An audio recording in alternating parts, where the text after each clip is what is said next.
बातम्या मोठ्या। उद्धव ठाकरेंची राज ठाकरे यांच्या शिवतीर्थ निवासस्थानी जात भेट। राज ठाकरे यांच्या आई मधुवंती ठाकरे यांना वाढदिवसाच्या शुभेच्छा देण्यासाठी उद्धव ठाकरे शिवतीर्थवर। मुंबईमध्ये भाजप, शिवसेना आणि राष्ट्रवादी एकत्र लढणार। ठाण्यात महायुती म्हणून एकत्र लढण्याचा निर्णय शिंदे घेणार, तर पुणे पिंपरीमध्ये भाजपकडून स्वबळाचाही नारा। ठाण्यामध्ये महायुती म्हणून एकत्र लढू शकतो का याची शिंदे चाचपणी करणार, तर पुणे पिंपरीमध्ये भाजपकडून स्वबळाचा नारा।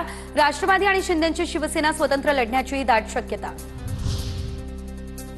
स्थानिक स्वराज्य संस्थेच्या निवडणुका स्वबळावर लढायला पाहिजे। चन्नीथलांसमोर मी माझी भूमिका मांडली, पक्ष जो निर्णय घेईल तो मान्य करू, भाई जगताप यांची प्रतिक्रिया। लोकशाहीमध्ये प्रत्येकाला अधिकार असतो। लोकसभा विधानसभा निवडणुका महायुतीने जिंकल्या, त्याप्रमाणे आता आगामी निवडणुकांमध्ये सुद्धा महायुतीचाच भगवा डौलानं फडकेल। एकनाथ शिंदे यांच्याकडून आता हा विश्वास व्यक्त। सरकारच्या वर्षपूर्तीनंतर महायुतीच्या सर्व मंत्र्यांच्या कामांचं होणार ऑडिट। तुर्तास गुजरातप्रमाणे मंत्रिमंडळ बदलाचा निर्णय नाही, सूत्रांची ही माहिती। महायुतीच्या 54 आमदारांना 5 कोटींचा निधी। विकास कामांसाठी प्रत्येकी 5 कोटीप्रमाणे 270 कोटींचा निधी। यामध्ये 37 भाजपचे, राष्ट्रवादीचे 10, शिवसेनेचे 5 तर इतर 2 आमदारही समाविष्ट।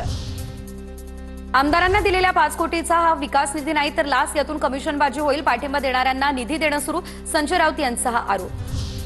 उद्धव ठाकरे सीएम असताना भाजप आमदारांना दमडीचाही निधी नाही। निलंबन मानधन बंद करून लोकशाहीची हत्या करणाऱ्यांकडून नैतिकतेचा दाखला नको, नवनाथ बन यांचं राऊतांना हे प्रत्युत्तर।